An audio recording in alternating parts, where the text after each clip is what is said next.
Scarlet, and let's get into talking about Beyond First Glance, your latest short story collection. And I'm going to introduce the book by reading some reviews, because guess what? People have already clocked that you and I are friends. so they might think I'm biased, right? So I went on Goodreads. I just went on Goodreads and I found some reviews. Okay.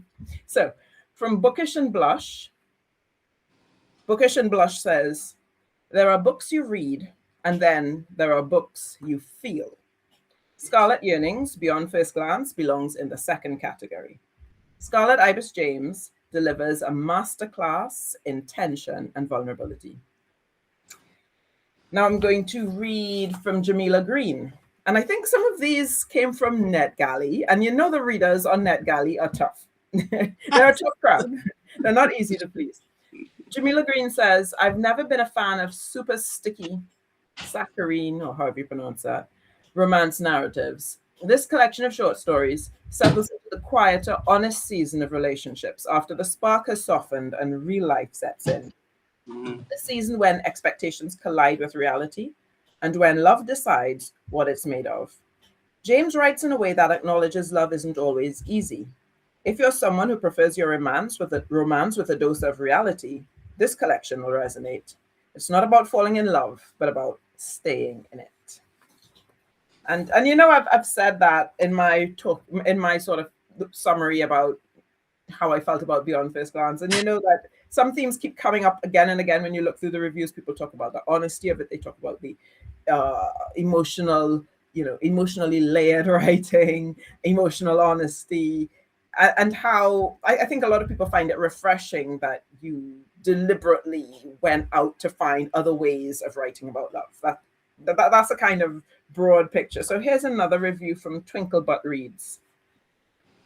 And here, I know you're not here, guys, to hear me read. You're also going to hear from Scarlet reading, okay? But I'm just reading the reviews. This is the last one. What makes this collection stand out is its honesty.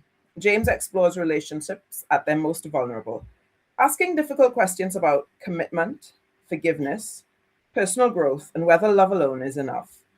Each story feels like a different facet of the same gem, examining couples and individuals standing at emotional crossroads where staying, leaving, or reinventing themselves all feels equally possible. The review goes on. The writing is thoughtful and emotionally layered, balancing heartbreak with hope. Rather than offering neat fairy tale endings, James embraces the complexities of human connection. The characters make mistakes, carry regrets, and wrestle with choices that feel painfully real. Readers looking for sweeping romance may find themselves surprised by the book's introspective nature, but those who appreciate character-driven stories will likely find plenty to connect with. The interconnected structure adds depth, allowing themes and emotions to echo across multiple narratives without becoming repetitive. By the final story, the collection paints a compelling portrait of love as an ongoing practice rather than a destination.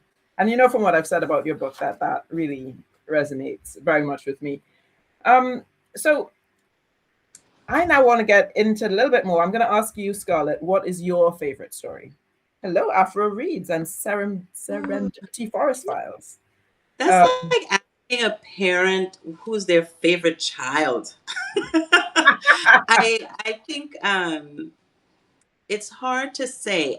On any given day, I may think differently about different stories. I think when I started writing the collection, the one that was my favorite and that perhaps took the longest to write was All the Versions of Love. I actually started writing that perhaps in October 2024. That was the beginning. Then after, I'm so happy you started with reviews. I didn't know you were going to do that. And what I love about the reviews that you read from is that they're from different people from different parts of the world, people of different ages. Really? People of different races as well. I could not have known that. I love that. I could not have known that. Beautiful. That is so beautiful. So you don't have a favorite, basically.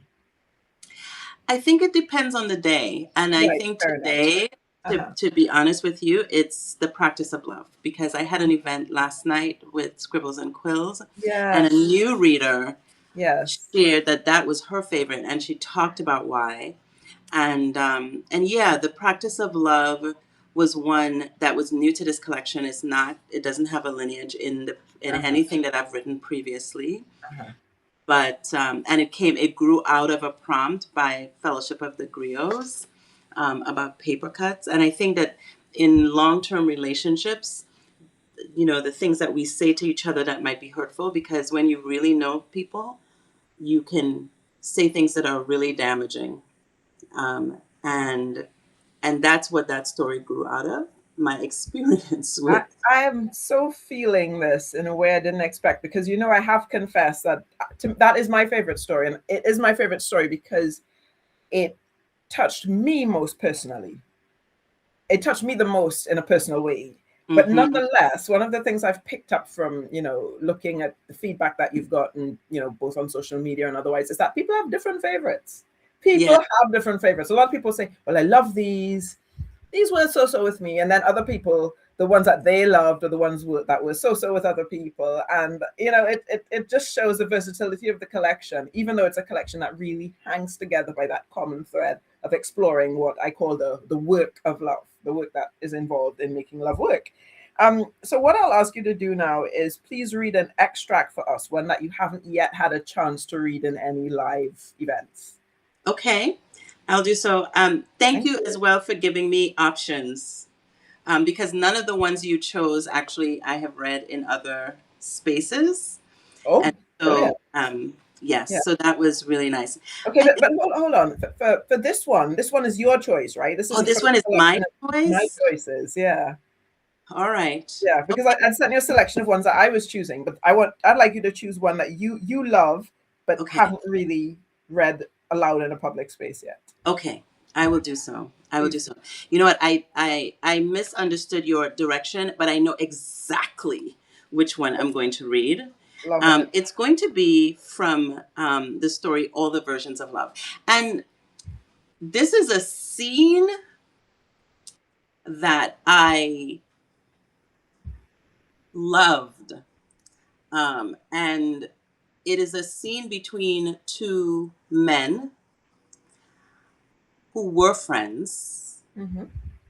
And it's just occurring to me now that there's even love between them. And it really, the knowing someone after a long time, I think it really resonates from this scene. Mm. So, All the Versions of Love. Okay, this one is from segment or fragment 4.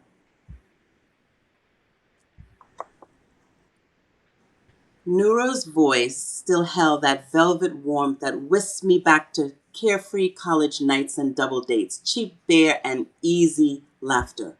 Back then, we called each other brother and meant it.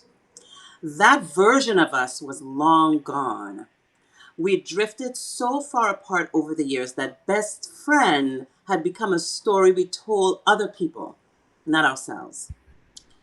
Thinking of him now made me sick.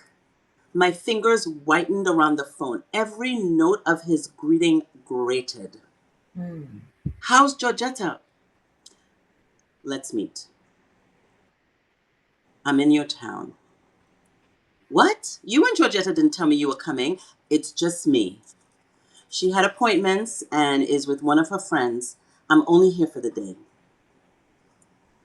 He must have heard the edge in my voice. A beat of silence passed. Come down, I'm at the diner. His tone turned somber. All right. 20 minutes? I ended the call and glanced around the cafe where Nuro and I had killed so many late night cravings. He'd left this sleepy town after graduation. I hung on for a few years and then followed Georgetta to Maryland. Oh, he had never left this sleepy town. Plenty of time. I rang her. My love. Jakob, where are you? Liz and I are at the lab. This amyloid PET CT is supposed to tell all I'm nervous. That's why Liz is there. I have to share you once in a while. She chuckled. I'll see you when I get home. What? Don't worry. Liz has enough tea to spill with you. But the person I'm meeting just walked in, love. I'll talk to you later, okay? Okay. A tall, broad-shouldered man stepped inside, surveying the room with practiced calm. A close-cut beard framed his jaw. A flash of kente inside his cufflinks caught the light as he moved. Nuru always carried home with him. He smiled and strode over. I didn't return it. I caught my reflection in the window behind him. I bristled at my pale face.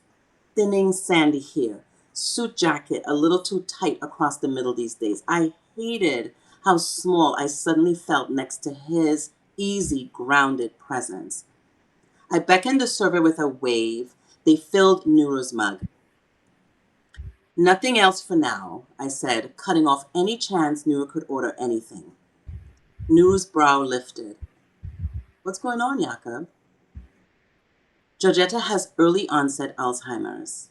He flinched, caught a sharp breath, his hand darting towards mine. He stopped in motion when I drew back into a fist. An angry gulf opened between us. Is she all right? And you? You're shutting me out, brother. I spat the word, well, brother. Something surfaced in her. Forgetfulness. She remembers being married before me. His eyes narrowed, replaying my words. You said you knew Georgetta's family in Ghana. Did you know, Jakob?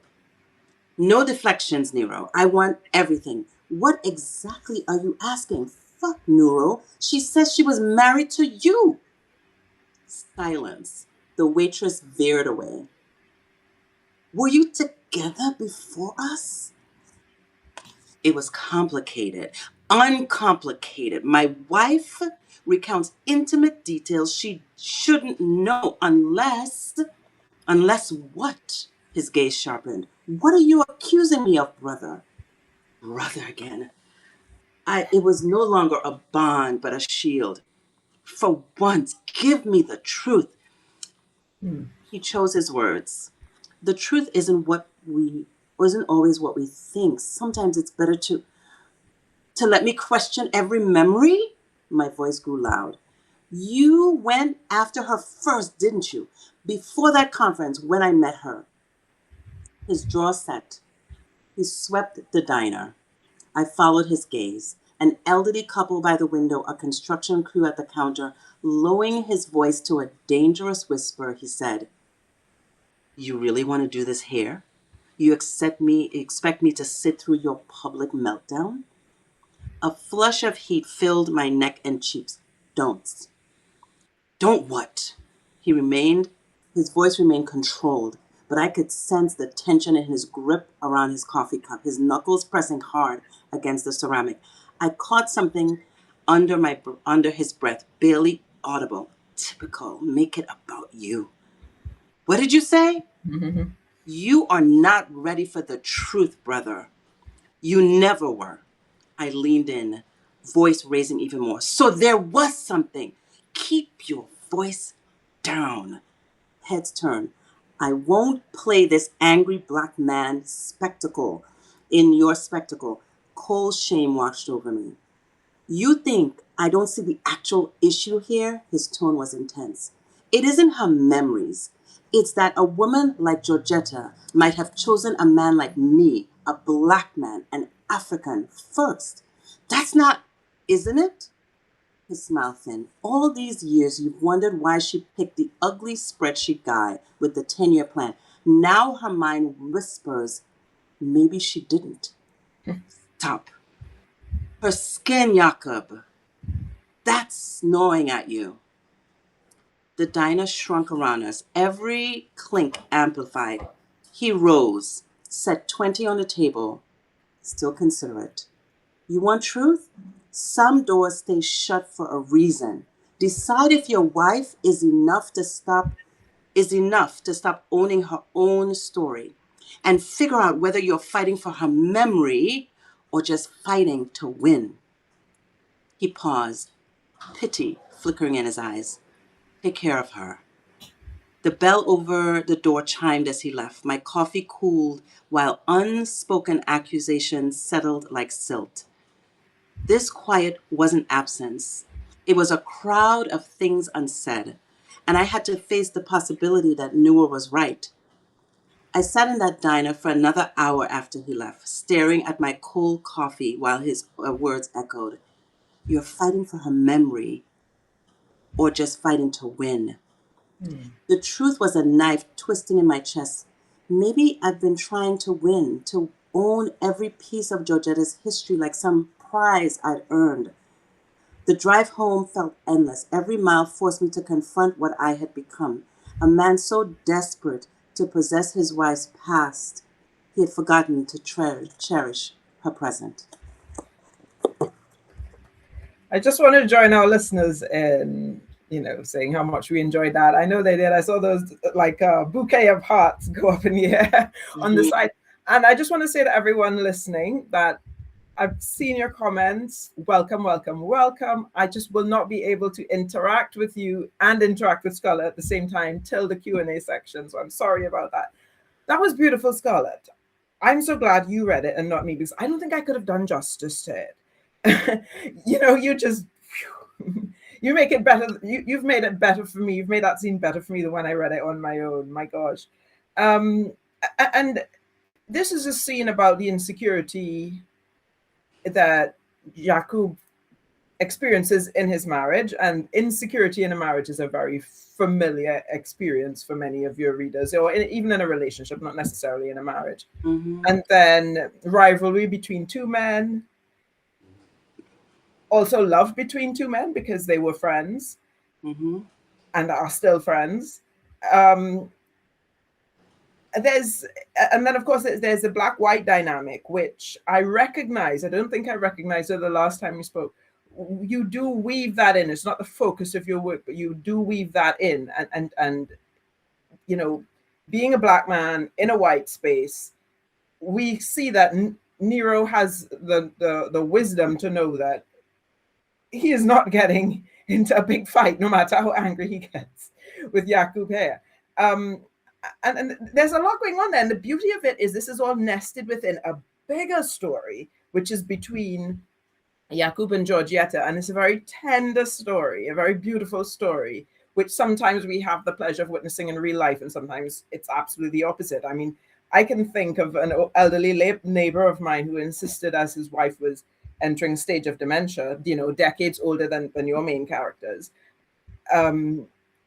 that he was going to take care of her for as long as he could. And he did that. And it is such a beautiful, beautiful thing. And there's that tenderness woven into this story. And this is one of the reasons I think that this is one of the many favorites that your readers have. So now for the question. Welcome, Jasmine. And now for the question. Which of your stories seems to be most loved by your readers? Okay. The first one is Code Black, Code White, which is also an interracial love story. I find that a lot, it has roots in the first collection as well, but not necessary. The thing about Beyond First Glance is that it is a standalone collection. Although I think reading the first one either before or after adds a layer, as you would say, of interest to see how those stories developed. But Code Black, Code White, most people count that on their list of favorites. There are others if you're interested. Yes, yes. So that one comes up almost routinely all the time. I also want to do a disclaimer. There are 12 stories, and for everyone listening live or later in the replay, you're not going to love all of them. You may actually hate a couple of them, and that's okay.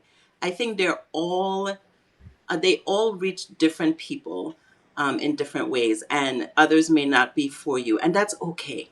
That is okay. That's the beauty of a collection. The other one that folks tend to love is What Grandmothers Hold.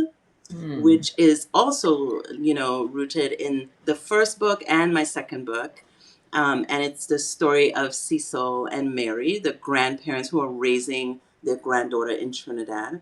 And a moment in time, I had so much love for this couple. They mirror my grandparents who raised me, but also just the ability for me to show love in very much older people and what that could look like. And then the third one that was a surprise to me and joy for me was under long term observation. Uh-huh. That one I asked my beta readers, should I include it? Because I felt that one and Love in Cosmic Times are very different than all the other stories. Very, very different. That's right. But under long-term observation really approached thriller, and Yeah. so or domestic thriller, and I really was nervous about including it in the collection, but to my joy and surprise, people tend to love that. So those are the three: Code Black, Code White, what grandmothers hold, and under long-term observation. All very different stories. And that's one of the things that your collection does demonstrate, your versatility. You know, and the things that you've mentioned there are the things that also are among the things that I loved about those stories. I think with Code Black, Code White, it's probably the only story that is almost like a straightforward romance. You kind of know from the beginning, you suspect strongly from the beginning that despite the struggles that they're going to overcome it and it's going to be happily ever after. And then a lot of your characters, in fact, most of your characters, maybe all of your characters, you write the most wonderful male characters. The kind of characters, no, the kind of characters that people feel like, wow, I wish I could meet somebody like that.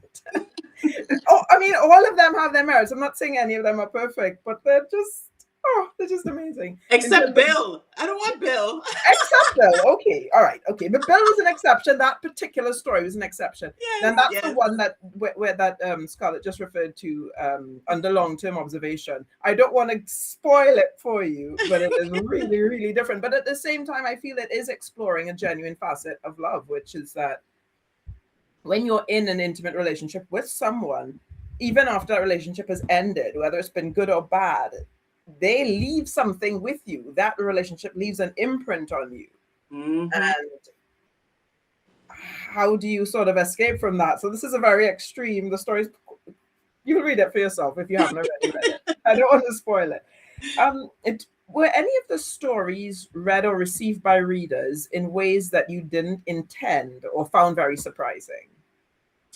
The practice of love is something, the um, Dana Marie Ingraham interviewed me for the kickoff of the month, of the release month, and her take on something that I put in there, it was just one line, and I thought it was just so beautiful, and it did surprise me, where she talked about how he didn't use a lot of words in the way that he um, expressed himself, but he used the symbolism of things.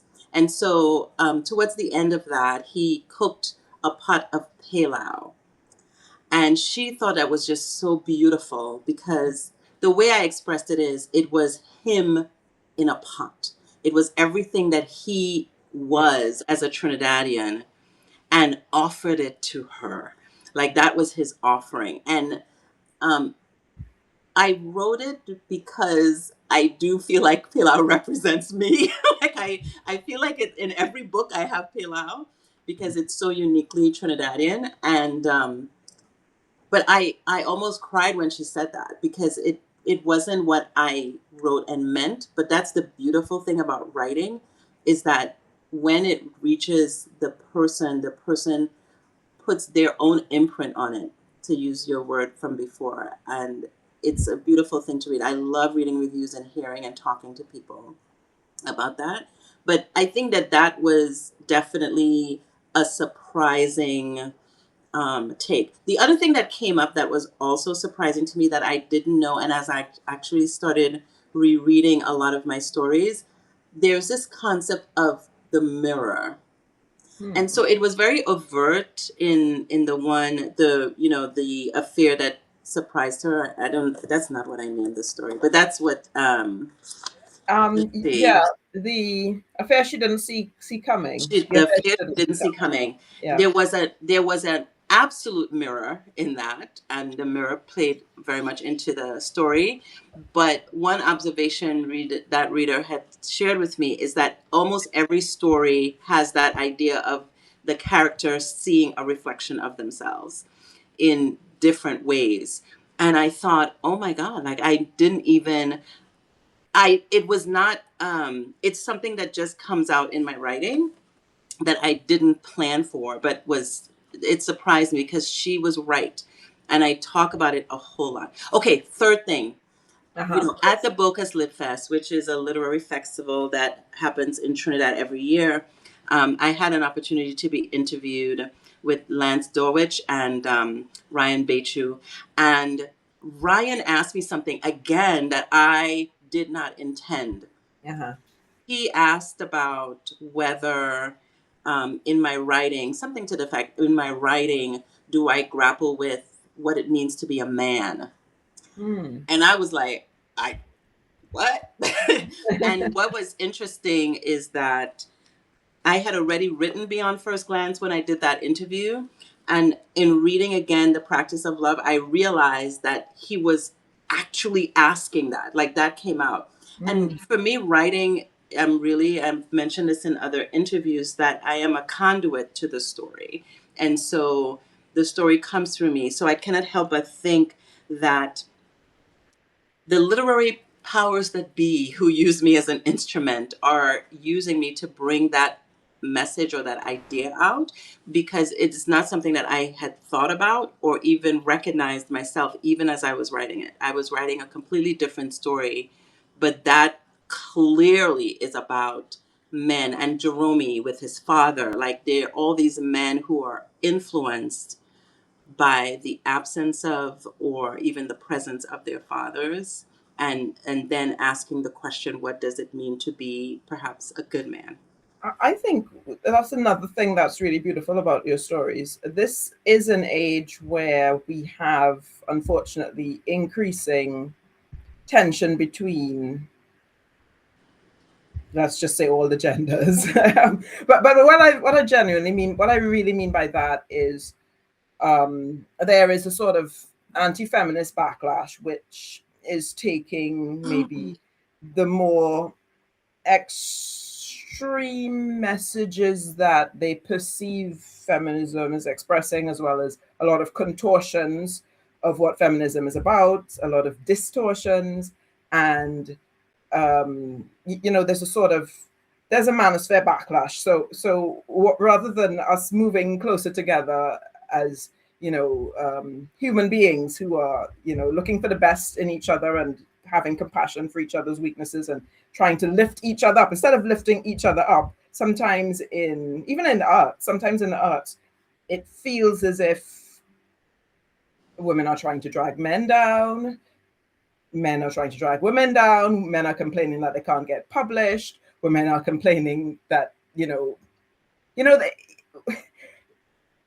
everywhere it feels as if there are all these tensions that are causing us harm as a society, that are undoing the fabric. And in your work throughout, just as we talked about the last time we spoke, you try to write the world that you want into being, and so you're writing these male characters who are struggling, but they're working on it. And there's a lot of giving of grace in your stories as well.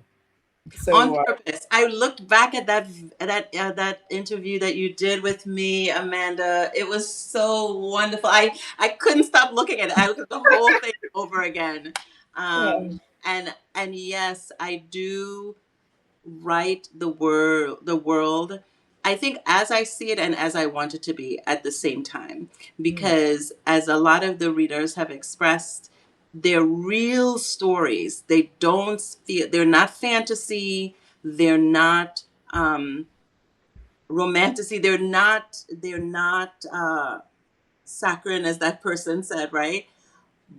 And so they're real, and um, they're also ambitious, Yes. and they're also perhaps showing a way. I'm fortunate though. I am surrounded by amazing men. Whether it be my husbands or my sons. And also within the fellowship of the griot, there are amazing men. Black Tribe with CJ is also a space that has men who are consciously different, I think, than the norm. So I am aware of men who are mm, perhaps people might think they don't exist, but they actually exist. They are amazing men who are able to express their selves and um, able to be vulnerable, perhaps embrace their own feminine side, even as they are manly. And I think that I write with those people in mind as well. And even the ones who struggle, because I would think that, like, my grandfather was somebody who struggled um, with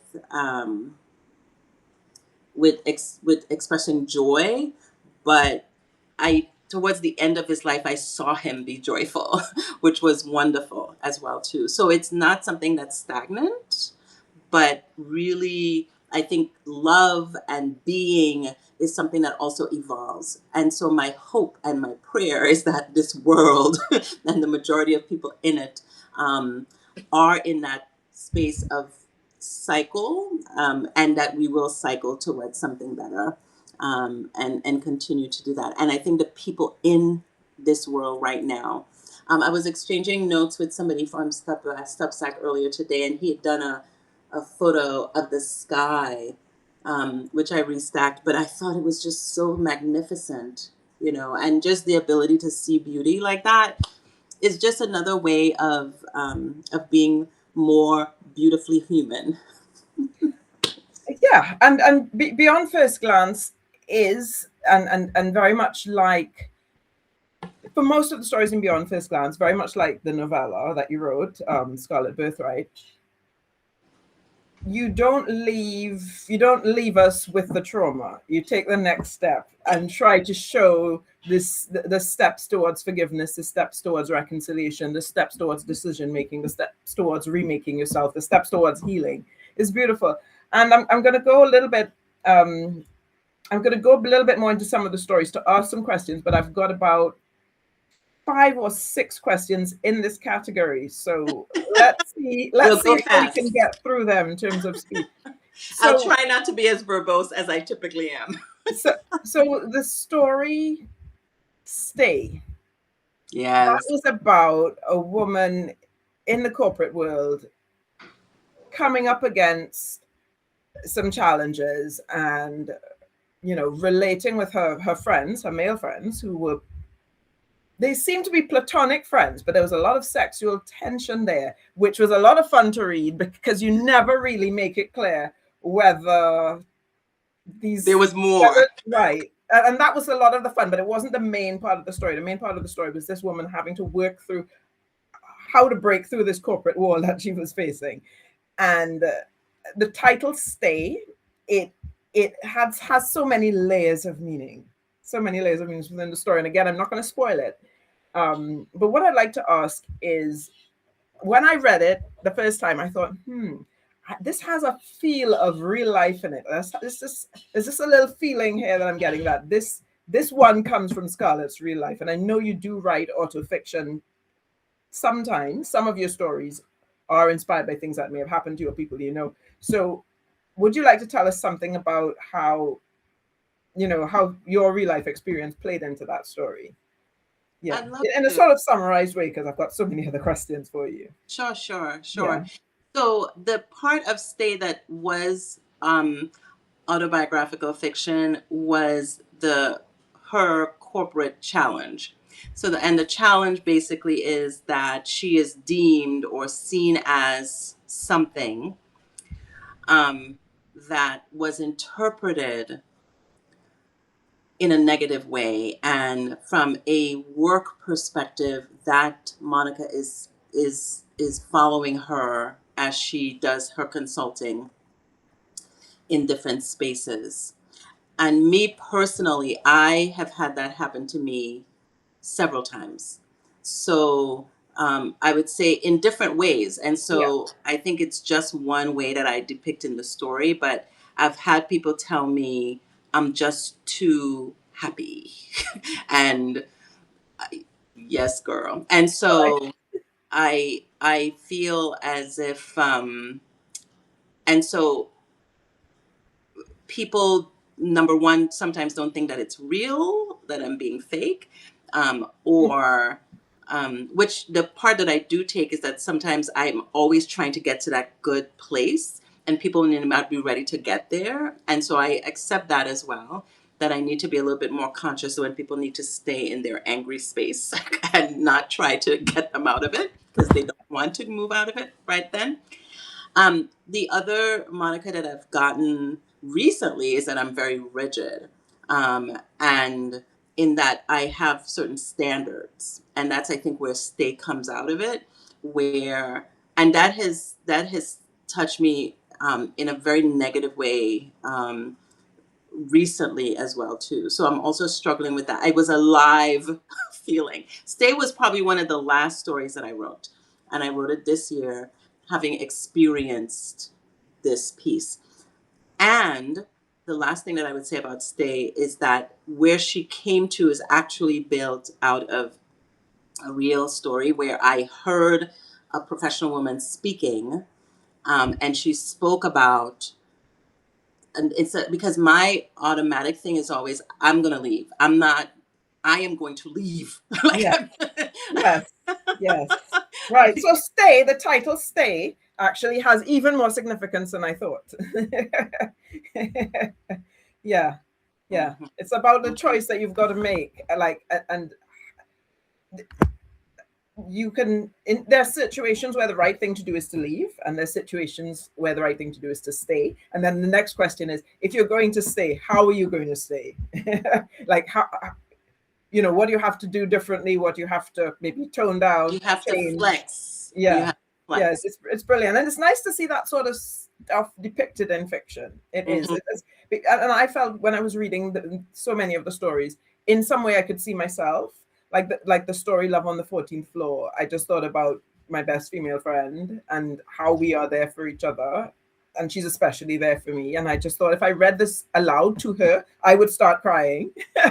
You know, it's so weird that Yeah. you say that because a really good friend of mine now, Amina Ali, she shared with me after yesterday's session that that was one of her favorite stories. Wow. And It's I a thought that was different lovely. I favorite. think there's something about female friendships, especially perhaps in the Black and Brown community, that I was also not very aware that perhaps it's not, it's unique to our communities, because I actually am a part of another, so in my non-pseudonym life I did go to Harvard University as well, and so they have a writing group, and so I do a critique group, and so as much as I can I try to attend, and when I did a early reading of Love on the 14th Floor, Uh-huh. some people took it as um, a sapphic romance. And I'm like, what? I'm like, no. Not that there's anything wrong with sapphic But that's romance, not but what you're aiming for. that is Yeah. not where I was Yeah. going. And so I thought that she, and it was so interesting because it was a woman in there that thought that it was, but then the man hearing it said, well, I actually just thought it was two good girlfriends. Like it was just two completely different things. But that was interesting to me. And all I could think about is perhaps that person may not have that type of relationship with another woman, which is unfortunate, because they say that those types of relationships between, like, close relationships with women and close relationships with men is leads to longer life. So it's one of the things, the trademarks of a blue Yeah. zone in the world. I will just push back a little bit on something you said. I think it's pretty unlikely that these type of friendships have anything to do with. Race? Yeah, I can't see it. I Humans just hope be humans. so. I hope Humans just so. be Maybe with humans. unique separate. I hope so. We've got more in common than anything else. So another thing that you've done in this particular collection is you've written about ADHD in The Affair She Did Not See Coming, and you've written about dementia in All the Versions of Love. And my question is it that the life conditions flowed into an already existing story concept, or did you start with the medical conditions in your mind and then build a story out of that? The latter, the latter. Oh, really? Yeah. So, for All the Versions of Love, that actually came to me when I was when I did the launch of my first book. I had some of my friends read specific stories, and in the launch, I had them talk about and ask me questions about what they read. Yeah. And my friend Courtney Wright, she read the first story, and now it's completely escaped my head what it was called. But she read the first story with Jakob and Georgetta, and she thought it was odd that she recognized his voice when Mm, they met in the the bodega, yeah, basically. fair, fair. And when she said that, so it was just a statement that she made, Yes, yes. but immediately, and why my mind went to that, I thought is because she did know him. Because Mm, remember, like 4 years had passed, yeah. quote unquote, in the first book. 4 year or a number of years had passed after meeting this person for the first time, right? And then you recognize your voice. She was right. And that's why sometimes it's really great to have beta readers and developmental editors, because they point out these things to you that you just don't see You don't while have you're to in the pick up process of on. writing. And but what came to me then is, you know what? She knew him, but she didn't recognize him. Right, right. And I have read this story in, you could say, three different phases. I've read a short story on Substack, which was like a snippet. Mm-hmm. I've read the version in Beyond First Glance, and I've read the one in Scarlet Yearnings. And the one in Scarlet Yearnings didn't have to go in this direction. And that's one of the interesting things about the relationship between Scarlet Yearnings and Beyond First Glance. The relationship is a fairly casual one, in the Yes. sense that Yes. you took the liberty to say, well, okay, I want to build on some of these stories. I don't want to build on all. And then you didn't feel tied to all the details and all the structure in the first version. So you allowed yourself a lot of liberty. And I think that basically allowed you to, I don't know, create better stories because you gave yourself that freedom. Um, yeah. So you, if you've read Beyond First Glance, you can go back and read Scarlet Yearnings, but don't necessarily feel that the partner stories have to flow 100% as if they belong to each other, because there's a lot of freedom in that space. The other thing is, I also feel so it's very divergent, right, with this particular story. It's also divergent with Another Day in Paradise, which was the first one, I think, with Carlos, because Oh yeah, Carlos was the center. And then it's yes, very different. It's Kweku yes. now, right? In one character, Cleolin. So it, but the other thing is, why I also give myself the liberty is the story of Trisha in the first book, Scarlet Yearnings, how Trisha remembers it as an adult thinking back at a 5-year-old's experience, and then how Jerome saw it in Scarlet Birthright, different and different things, and then how Mary and Cecil saw the same exact thing. I just marvel at how in life 3 or 4 people in the same spot see completely different things. And all of them are true. All That's of them right. are true, because we attend to different segments of experiences, and some things stand out, some things don't. And so I was actually deliberate in telling the story of what grandmothers hold, to actually recast some of the things that Trisha thought she saw Uh-huh. differently, because as a grandmother in Yes. that situation, she saw things very differently than how Yeah. Trisha might have Yeah. seen it. Yeah. Yeah. Yeah. Well done, basically. Well done. And so much for those um, clients who think you're rigid. That is not a demonstration of rigidity. I That's a think I demonstration of, reflect. I think they see themselves. I think is actually where I've come to. Actually, yeah, yeah, yeah. Okay, so you also, one thing I want to say about all the versions of love, and I sensed it, but I wanted to check with Scarlet, and you don't need to extend it, but I'm just going to confirm that Scarlet did some research. So that yes. presentation of early onset dementia, it's not just her imagining what it might be like. She actually did the checks to see, well, you know, what presentations are realistic. Um, Yes. yeah, and it is Yeah. terrifying. I'll leave it up to you if you want to extend on, if you want to add anything to that, or if you want us to move on. Yeah. I think I again, I've been writing these stories over a long period of time. So last April, um, I had started versions of this story, and I had met a writer, and you told me you were going to do this, but I don't have his book with me right now. But I met him at another Harvard event, and he is an expert at dementia, and so I asked him at that time, would he read my short story if, when I'm ready? And he said yes. So I sent it to him, and he had a lot of technical things that he shared with me. Um, as an example, I used the term early onset one time. It's actually not the correct term for what Georgetta is experiencing. She is actually young onset, is what they're calling it technically, Okay. because it happens very early. So early onset is technically, you could be in the early stages of dementia. So you could be older. But I knew that colloquially we Yeah. think of Yeah. early onset as younger. So I Right. left it in one time, but most of the other times I say young, which is the actual thing. He also suggested to me that what she experienced um, is more likely that there was a traumatic event in her youth. And so he and I talked through that it's likely that maybe the chief, maybe she was actually married to the chief, or actually and it was an escapism as well.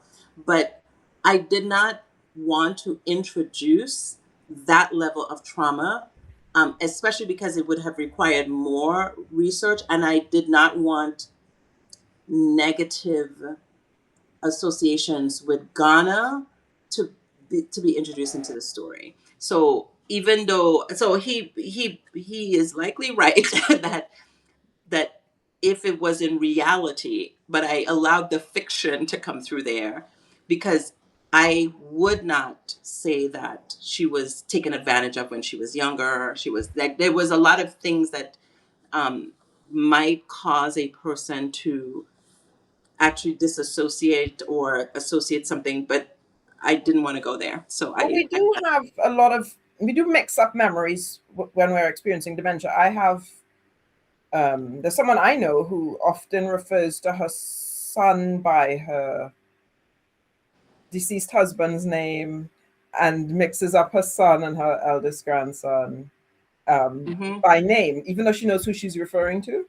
Mm-hmm. So these things happen. Yeah, Mm-hmm. these Yeah. things do Yeah. happen. Okay, so um, the affair she didn't see coming. I don't want, it's hard to talk about that story without giving too many spoilers. But the second time I read it, I went on the journey with Renee, and I started searching for my own answers to the questions that her workshop with Akosua How posed. So wonderful. my answers are very personal, so I'm not going to share them on the chat. However, I love that you could write a short story and someone could actually do that and get something out of it. Just by the way, can I just ask everyone in the chat, just put in the chat if just want to know if anybody else read The Affair She Didn't See Coming and found themselves going through the therapy with Renee. I just want to know if I'm the only one in the room. And I loved how you took the concept of technology and you decided to use it for good. Again, this is you building the world that you want into. And let me be specific. We're not talking about technology generally. We're talking about artificial intelligence, which is like you can't go anywhere these days without hearing artificial intelligence being spoken about left, right, and center. It's on every podcast. It's in the news. It's everywhere, right? And I felt like you also got it right, because one of the things we find with AI is that when we engage with something created by artificial intelligence, whether it's a piece of writing, a piece of quote unquote art, a poem, after we're told that it's artificial intelligence, then all of a sudden we have an aha moment if we hadn't picked up on it before, and we start looking at it again and we can see that, yeah, this does make sense. And I felt you also captured that in that story, because I felt the way that the mirror spoke to her, if you want to call it the mirror, it did have that vibe. For people who use ChatGPT a lot, and they share sometimes, I don't use it, they share what it's, how it communicates back to them. That vibe is there. So well captured, a story for our times. So here's probably, we're coming to the end of this section of questions. Oh, I want to say one other thing about that and the use of AI. One of the things that I researched as well, and again, crafting the world that I want.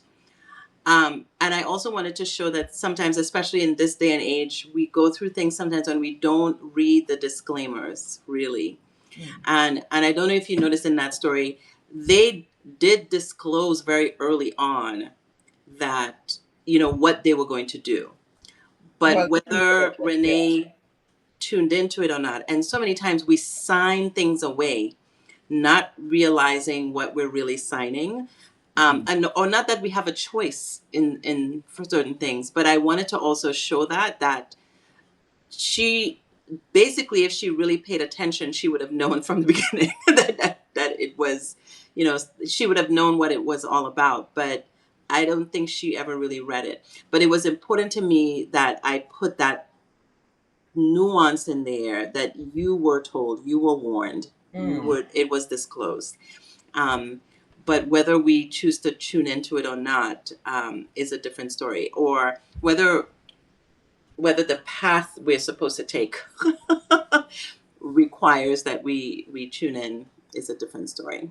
Yeah, I'm sort of playing with what to do with other questions that I have. I think I'll try to answer them faster. Go. I'll try to. No. Okay. All right, you want to do it? Let's see if we can do it fast. Yes. So this is just a kind of like one sentence answer. Okay. Yes. One of the things that I've noticed is there are not a lot of children in your story besides Trisha in your stories. You've got a lot of couples in their late 30s, 40s, 50s, no kids, no talk about having kids, no regrets about not having kids. Was that accidental, intentional? Has anyone mentioned this? Am I the only You're the first person to mention it. I thought so. And yeah. The stories are fine without the kids, by the way. Thank you. Yes, you're the first person to mention it. It's not lost on me. Okay. No, I have not tried to include kids. Kids are so complex. They complicate everything already. But no, I do tend to focus only on couples or people, adults. Okay. I love that. All right, next question. This is your second short story collection. You've written a novella, which grew out of the first collection. You continue to write short stories. Is writing a novel on your radar at all? If it comes, it comes. I'm not intending to write a novel. Okay, love it. I love that. Do you know why I love that? Because everybody feels I have to write a novel. I'm a writer, so someday I'll write a novel. Really? No, write a novel if you want to. If it comes out, yeah, that's right. I love that. I'd say there's a lot of growth in your own writing craft that I've witnessed between this collection and the second one. And there was even a lot of growth I felt between the novella and the first collection. And is this something you're conscious of? Is this something you agree with? Have other readers said the same? What would you attribute this growth to? Other readers have not said it. You're the first to say it. Yes, I have. I have grown. I continue to learn and grow. I Wonderful. mentioned last night in the that I'm going to be deliberate about seeking more critique groups to help with my writing. Um, Doing something formal could be in the cards for me. I'm going to decide, but I want to grow and learn. In my paradigm, writing is something that continues to evolve. Beautiful. When every so many of the writers that we know and love today started and they had crappy first books. That's okay in my Yeah, estimation. Put it out there, yeah. continue to evolve. So yes, absolutely, it has changed and grown. Also, what I have done differently with this one is that I had beta readers. And I think that that has been significant in evolving the stories in very concrete ways that I didn't have the luxury of before because I didn't allow it. I didn't allow space for it.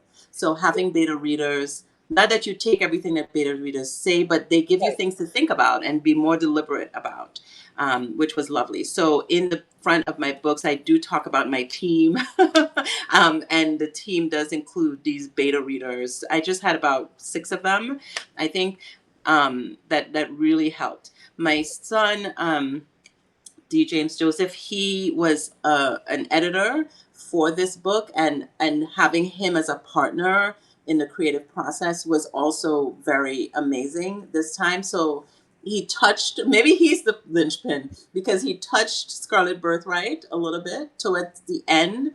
I changed a couple things after talking with him through his impressions of the book. And for this one, he touched every story and really pushed me in ways that were quite uncomfortable for a mother. That's beautiful. That's brilliant. Wow, that's amazing. Yeah, I love it. And that shows his maturity as well. So I think at this point, I'd like to move on to a second reading. So now the question is, what should we choose? And I feel Are you like, reading it? You're reading it. oh, I thought you were reading it. Oh, you want, yeah, you choose the reading. I'm You're the ready. better reader, you see. Okay, let me. So I'm thinking.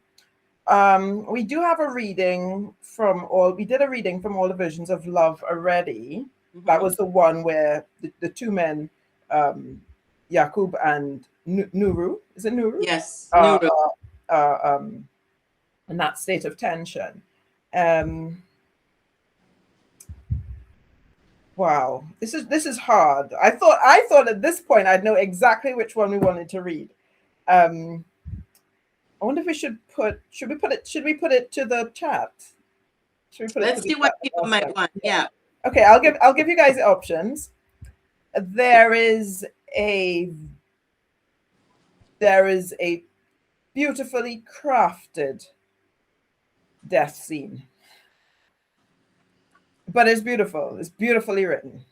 So there's that one. That's option number one. There is the tender ending of all the versions of Love, where we see Georgietta and Yakub together, and the way that story ends. And then there is the part of the story, What Grandmothers Hold, which I feel captures the essence of the tension.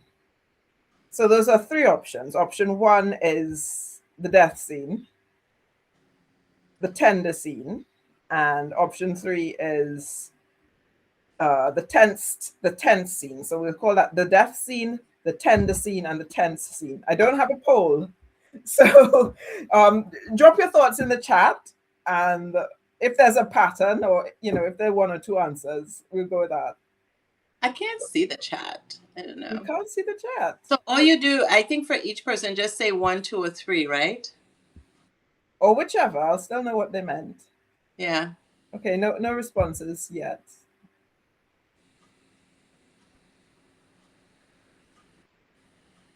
Oh, hi, Miss Main. I love Miss Main. Oh, I'm now seeing the chat. Afro reads. Oh, Ronaldo. Ah, Oh, okay. Jasmine is Ms. Main on. says 3 and SJL says 1. Okay. We're just waiting for a few more responses, and other than that, we'll have to flip a coin. Lovely. Oh, Nicole. Yay. Okay. I Okay, wasn't who's got a expecting coin? that. It's time to flip a coin. we've got two options. You have to break it. Which one do you want? Okay, I'm gonna go for what grandma or I'm gonna go for what grandmothers hold on Okay. the argument that no, I'm gonna go for the accident scene. I'll tell you why. Tell me. Look at the two of them in the chat. They're like, oh, whatever. Let's go with the other person. Okay, I'm gonna go hard. I'm gonna go for the accident scene. I'll tell you why. Because it shows the talent of the author. It is not an easy scene to write, and it was beautifully done. And somehow she's able to insert into that tragedy that sense that this man isn't just dying, but he's going home to his ancestors. Now we have to read that one. Take it away, Scarlett. Okay. The name of the story is He Did Not Come Back. Whew. The accident happened near the light at the corner. Kwaku rode with his hood up, cap visor low on his forehead, bag hugging his body. The street was busy, but not more dangerous than usual. Taxi horns, a delivery truck double parked, a woman dragging a suitcase over a patch of ice. He waited for the walk sign, then pushed off, bike gliding into the crosswalk. He did not see the car until it was almost on top of him. Later, witnesses would explain that the driver had tried to beat the light, that the sun hit the windshield at a bad angle, that everyone moved a little too fast. Impact knocked the breath from him before he could curse. He flew sideways, time stretched into a razor-thin thread. The cold slap of air, the instant recognition that this could be the thing that changed everything or ended it. Then the ground. He hit hard, and the world contracted to a single blast of pain that ran the length of his body. His bag straps snapped, dangled loose, and skidded across the asphalt, spilling its contents. His iPhone cracked against the curb, spiderwebs blooming on the glass, keys scattered, shining briefly in the winter sun before sliding to a near stop near a storm drain. The sounds of Harlem rushed back in. Someone shouting, brakes squealing, the chorus of, "Oh my God!" from the sidewalk. He blinked. For a strange moment, the brightness around him seemed to separate from the sky. A line of figures stood beyond the ring of onlookers. Old faces and young ones, familiar and not. Cloth patterns his grandmother had sewn, hats his grandfather used to wear, a boyhood cousin who had died of fever when they were both 10. They did not speak, but he felt their intention clearly, the way he felt the pull of hot oil when it's about to burn. "Come," their presence said, "we are here." Not a command, a calling. He thought of Cleolin, up on 5, her hands in soap suds. Later, brow furrowed over a flyer she pretended not to want. He thought about the stew in her pot, the smell of coconut in that small kitchen, the feel of her fingers against his mouth as she fed him. "I just told her I'm not going anywhere," he tried to say. What came out was a soft, wet breath. A man knelt at his side, face pale, hands hovering. "Stay with us," the stranger urged. "An ambulance is coming. Breathe." The edges of his vision did not move closer, nor did they recede. They waited, patient, the world around him blurred at the edges. He did not hear the siren arrive so much as he felt the sound buzzing around through the ground into his bones. Hands pressed at his neck. Questions floated above him, directed at one another, not at him. Then something inside let go. The pain dropped away. The cold air warmed. The sky opened in a way that had nothing to do with the weather. The figures turned, and he understood where Asamando lay. Not in the clouds, not under the earth, but in a place that held all of them at once. His people and their people folded into one long, living story. He followed. Beautiful. Beautiful. Very well done. Well read, well written. And of course, again, this is not the ending of the story. You know, Scarlet introduces us to Kwaku, and we love him. And we love him for Cleolin. And we love Cleolin. And they are just beautiful human beings, and we want them to be together. And then she takes Kwaku away. And then Cleolin continues. Yeah. You know, this story was rooted in an experience. I've always been just so. I feel for the delivery drivers in New York City. I feel for them whenever I see them. There are a lot of African delivery drivers in New York City. And there are lots of things, of course, as with all my short stories around Kwaku, because he wasn't actually a delivery driver. But the delivery driver that whose story, like, there was an actual delivery driver who passed very near where we lived from a bike and my husband was actually the one that was that corner scene. He witnessed that, and then he called me to tell me, and in that moment that story rose. And this was before book one. I wrote about the delivery driver, and all I could think about in the moment when my husband called me was this man's family. I mean, as a person, we always talk about privilege, right? We talked about privilege the last time, I think, Amanda, but as privilege, I am waiting always for deliveries. You know, they come to my door. I'm upset when they're late. You know, but in truth, these are real humans. And all I could think about was the person that remained. And so I wrote about Carlos, who is the doorman in the first one. And I wrote just a part of a scene in book one where this person comes in and Carlos assumes that it is a delivery person. And he goes up. He never comes back down. That was the almost foreshadowing in the first book. I hadn't intended to write the second book, right, at the time when I wrote it. But as soon as I contemplated what story would follow, right, Another Day in Paradise was, or The Doors of Paradise,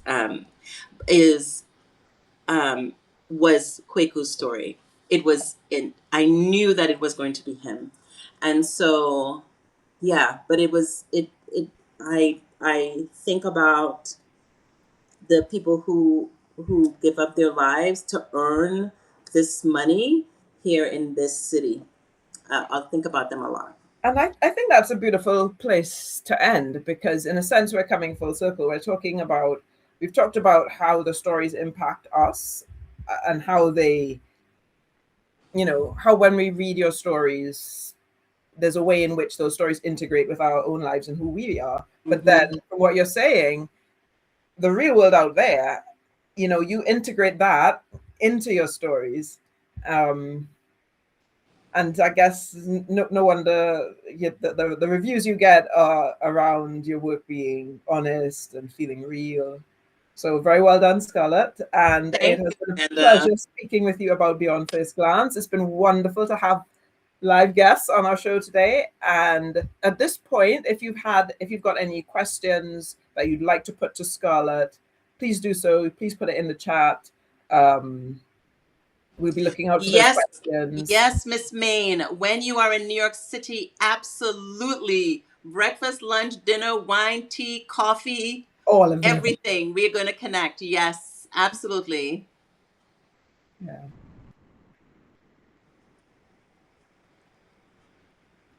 Thank you, Nicole. I think Nicole had to step. Okay. Stay awesome, Jasmine. Oh, she has another workshop. It's a busy weekend. Yeah, Jasmine had to go too. I think she had another workshop as well. Yeah. Yeah, so we're available. We'll be available for Q&A, I guess. We're not rushing the questions. We'll wait a little bit. Don't feel you've got to come up with a question right away. I'm wondering if I can do another reading while we're waiting for questions. Why don't we do that? And people can put their questions in. I think this time, so we can do a kind of have your cake and eat it situation, because we chose 1 out of 3. So now we'll go to 3. I think that's fair enough. Is that fair? Is that what grandmothers hold? Yes. Shall I read it this time? Yes, you read it. Right. Okay. Here we go. Meanwhile, while I'm reading, hi, Dana Marie. Here comes extract number 3. Okay. Before I could respond, Cecil darkened the doorway. I hadn't heard him coming, but I recognized the set of his shoulders, the way he held himself when trying to contain something explosive. Failed. Cecil's voice was dangerously quiet. That's the word you choosing? Jerome straightened. Daddy, No. Cecil stepped into the kitchen and I saw Jerome instinctively back up. You don't get to come in my house, eat at my table, and talk about failure like it's something in the past, like it's something you can apologize away over curry and rice. Cecil, I started, but he held up a hand. You failed. Present tense, boy. You failing right now. Every day that child wakes up asking why her father doesn't call more. Every birthday you miss. Every time she sees other children with their fathers, and I have to watch her face. His voice broke, anger crumbling into something more raw. Jerome's face had gone ashen. Daddy, I'm trying. Cecil laughed, but it was harsh, bitter. You know what trying looks like? Trying is your mother plaiting Trisha's hair for school every Sunday night. Trying is me, in my old age, stepping up to guide a little girl through things no man ever taught me to explain. Trying is, that's enough. I stepped between them, my hand on Cecil's chest.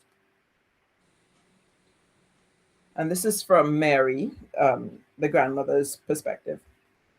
I could feel his heart pounding, see the moisture in his eyes that wasn't quite tears. Both of you, that's enough. Need some air, he said roughly, and turned to leave. At the doorway, he paused, not looking back.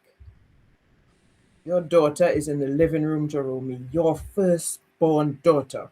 Maybe you should go talk to her instead of standing here discussing your failures. Suddenly, Cecil turned back and gestured to his son. You know what? Come, let's take this outside. My stomach clenched. I didn't follow. A woman knows when to step in and when to hold the line and let men sort out their own mess.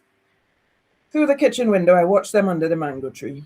Cecil's hand was on Jerome's shoulder. Their heads bent close in conversation. Sap sweetened the air.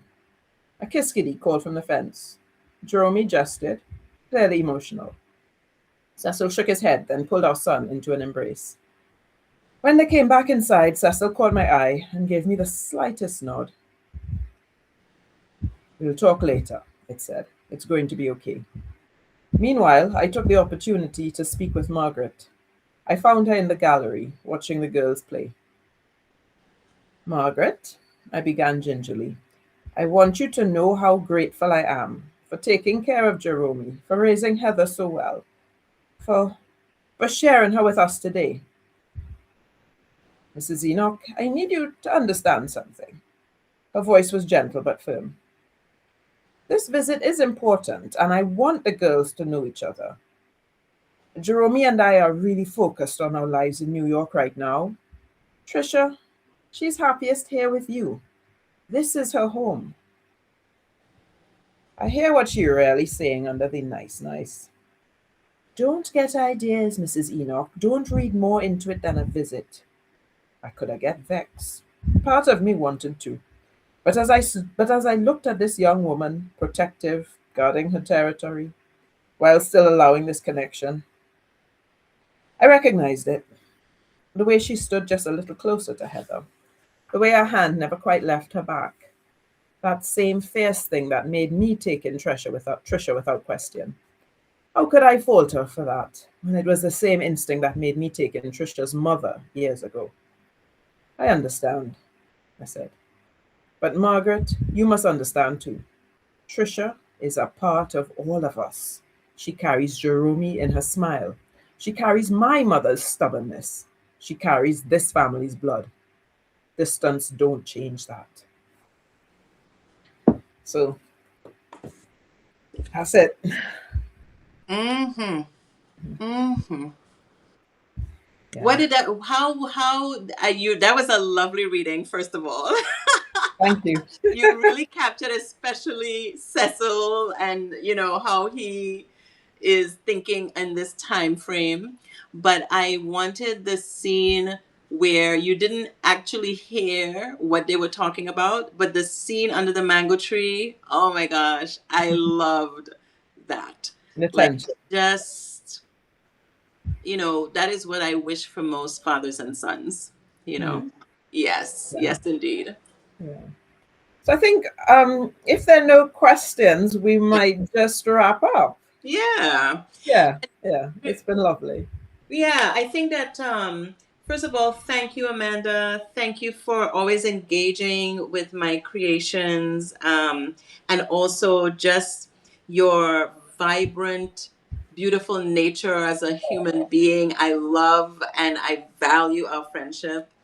Thank you, So Scarlett. thank you, and I also want to say for the readers and potential readers out there, you can always find me at scarletibisjames.com.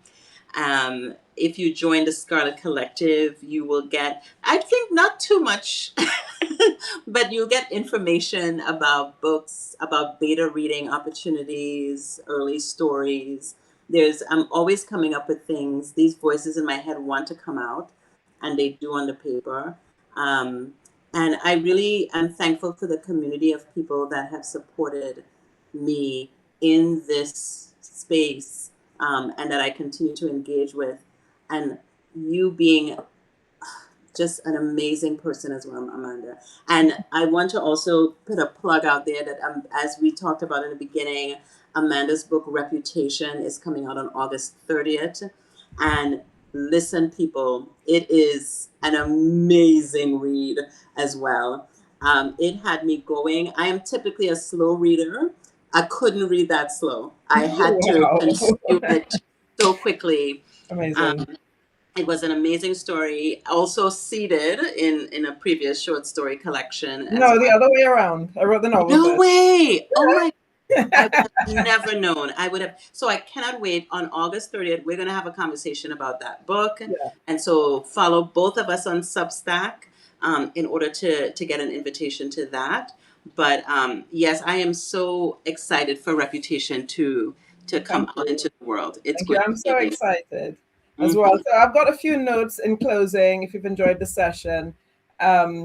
By the way, the invitation to the Zoom launch for my book launch that I'm going to do with Scarlet is already out there. So if you check on my Trouble at Taboo Junction, there's an article, Here Comes Reputation. There's a link in there to register for the launch. But don't worry, there's You'll no find rush. If you find it now, you find it now. Otherwise, we're going to be putting it out there. But a few other things for those of you who are writers and interested in doing independent publishing, which is to say, going through the steps of publishing your own work, which is what Scarlet and I are doing. We are also doing a talk with two other writers, Jasmine Payne and Dale Mahfood, on July the 14th, Sunday. It's going to be a little late in the day, but I'll put those details in the show notes for this podcast event. So this event that we've done together, it's going to go out there on the podcast, and initially it'll just be the video, and then during the week I'll add in some notes that are relevant to things that came up in our discussion, and I'll include the link for the event on July 12th, which will be of special interest to those of you who are intending to publish as well. And for those of you who enjoy Caribbean fiction or curious about the book Ever Since We Small by Celeste Mohammed, she's kindly agreed to come on this podcast on July the 24th. So that's something else to look out for. So those 3 dates are going to be in the show notes. Thank you very much. It's been brilliant. It's been lovely. I've enjoyed it.